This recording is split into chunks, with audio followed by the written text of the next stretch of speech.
सड़क सुरक्षा को लेकर पूरे राज्य भर में राष्ट्रीय सड़क सुरक्षा माह मनाया जा रहा है। इस दौरान जागरूकता अभियान के साथ साथ सघन वाहन चेकिंग भी की जा रही है।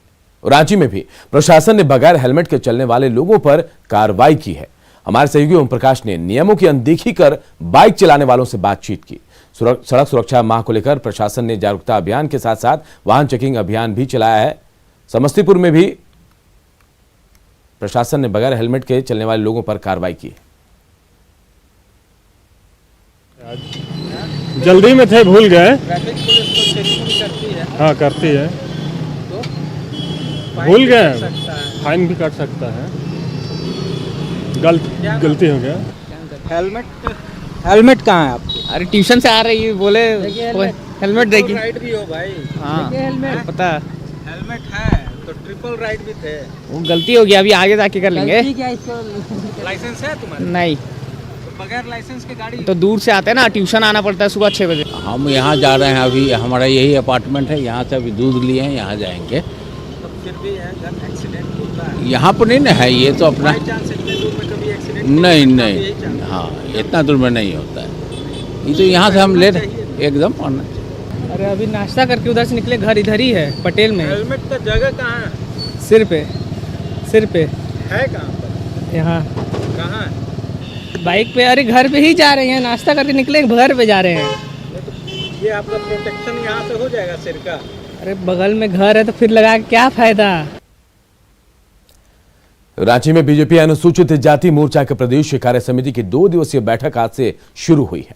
बैठक में अनुसूचित जाति मोर्चा के राष्ट्रीय अध्यक्ष लाल सिंह आर्या, पूर्व मुख्यमंत्री बाबूलाल मरांडी, प्रदेश अध्यक्ष अमर बाउरी समेत मोर्चा के पदाधिकारी मुख्य रूप से मौजूद हैं। 2 दिवसीय कार्य समिति में संगठन के विस्तार और मजबूती पर चर्चा होगी, तो वहीं अगले 3 माह के लिए प्रदेश कार्य समिति की बैठक में भविष्य की राजनीति और आंदोलन की रूपरेखा तैयार की जाएगी। अनुसूचित जाति मोर्चा ने हर एक बूथ तक मोर्चा के निर्माण का लक्ष्य रखा है। प्रदेश कार्य समिति की बैठक कुल 6 सत्र में संपन्न हुई। हर्ष और कार्य समिति की बैठक में हम सब लोग आने वाले 3 महीने और आगामी जो हमारे कार्यक्रम होंगे उसमें कैसे अपने पार्टी को निचले स्तर तक लेकर के जाए। अभी हमारी कार्य समिति बनी है, पूर्ण कार्य समिति की घोषणा 1-2 पदाधिकारियों के कारण अभी बाकी है। जिलों के अध्यक्षों की घोषणा हो चुकी थी और जिले के कार्यकारिणी की भी घोषणा हो गई है। 1-2 जिले अभी भी बाकी हैं जो पूरे वृत्त निवेदन में आ जाएंगे। पूरे झारखंड प्रदेश के हर प्रखंड, हर पंचायत, हर बूथ तक जहां अनुसूचित जाति समाज का एक भी परिवार या एक भी नागरिक रहता है, वहां तक पहुंचने का लक्ष्य भारतीय जनता पार्टी अनुसूचित जाति मोर्चा ने रखा है और उसके लिए विशेष कार्य योजना हम लोग यहाँ से बना करके जाएंगे। रांची में रिम्स के प्रशासनिक भवन में रिम्स साथी परिषद की बैठक हो रही है। इस बैठक में 6 एजेंडों पर चर्चा होनी है, जिसमें डेंटल कॉलेज की मान्यता को बचाने को लेकर जहां मंथन होगा, तो वहीं एमबीबीएस सीटें बढ़ाने पर भी चर्चा की जाएगी।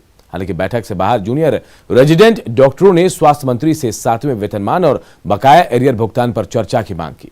जूनियर डॉक्टर ने बताया कि सरकार ने अगर उनकी मांगों पर विचार नहीं किया तो वो आंदोलन से नहीं चूकेंगे।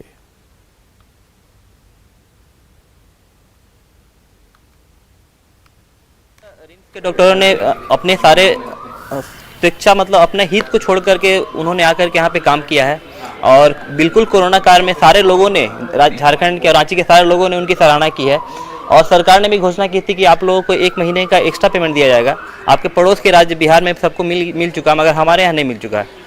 तो हमें चाहिए कि 7th पे के एरियर के साथ साथ जो 1 महीने का घोषणा किया गया था वो पैसा भी हमें रिटर्न किया जाए, हमें दिया जाए। हमने इस मुद्दे पे माननीय स्वास्थ्य मंत्री सर से, संजय सर से, समरीलाल सर से और जो भी जीवी मीटिंग अन्य सदस्य सबसे बात की और सभी ने आश्वासन दिया है कि आप लोग की सारी मांगे जायज है और सब जल्द से जल्द सुनी जाएंगी। गुमला जिले को राजस्व देने वाला बाजार समिति कार्यालय खंडहर में तब्दील हो चुका है। कार्यालय की छतें और दीवार किसी बड़े हादसे को न्योता दे रही है। बाजार समिति कार्यालय का जायजा लिया हमारे सहयोगी सुशील कुमार ने। बाजार समिति परिसर में, बाजार समिति का जो कार्यालय है वहाँ पर आप देख सकते हैं इस कार्यालय की तस्वीर को, और कार्यालय की तस्वीर को दिखाने के साथ ही हम दिखाना चाहते हैं बिल्डिंग की स्थिति। आप देख सकते हैं कि बिल्डिंग का अधिकांश हिस्सा टूटने लगा है और पूरी तरह से डैमेज हो गया। आप बिल्डिंग का ऊपरी परिसर को देख सकते हैं, जो परिसर पूरी तरह से टूट रहा है और इसी परिसर में बैठ के कर्मचारी यहाँ पर काम करते हैं। तो ऐसे में आप समझ सकते हैं कि कितनी खतरनाक स्थिति है। अंदर के परिदृश्य को दिखाने के साथ साथ हम ये बाहर का परिदृश्य दिखा रहे हैं। जो मेन दीवार है वो पूरी तरह जर्जर हो चुका है और अंदर की जो परिस्थितियां हैं वो भी कहीं ना कहीं भयावह है। और अंदर के हम आपको दृश्य को दिखाना चाहते हैं कि यहीं पर बैठ के कर्मचारी काम करते हैं और कितने खतरे की स्थिति आप इस बिल्डिंग की स्थिति को देखकर समझ सकते हैं।